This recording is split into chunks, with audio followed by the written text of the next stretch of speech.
Municipal కౌన్సిల్లో రసాభాస జరిగింది. YCP councillor Manohar చేసిన వ్యాఖ్యలతో రగడ రేగింది. టీడీపీ కౌన్సిలర్లు చైర్మన్ రాఘవేంద్రకు గతంపై మాట్లాడే అర్హత లేదని మనోహర్ అనడంతో వివాదం రేగింది.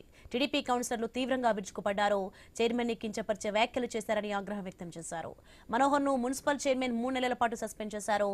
కౌన్సిల్ ఘటనతో జగ్గయ్యపేట రాజకీయం వేడెక్కింది.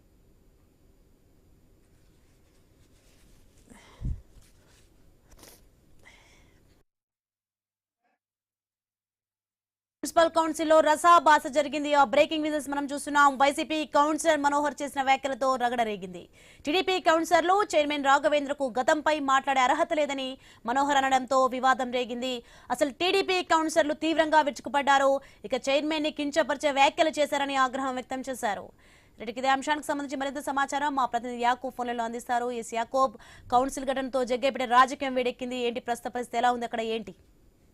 ఈరోజు జగ్గయ్యపేట మున్సిపల్ కౌన్సిల్ సమావేశం రసాబద్దగా మారిందని చెప్పుకోవచ్చు. ఒక పక్కన వైసీపీ టీడీపీ మధ్య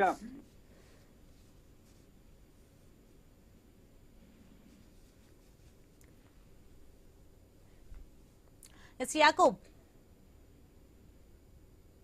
నెట్వర్క్ ఇష్యూ ఉన్నట్టుంది. Okay, right, thank you Yakub.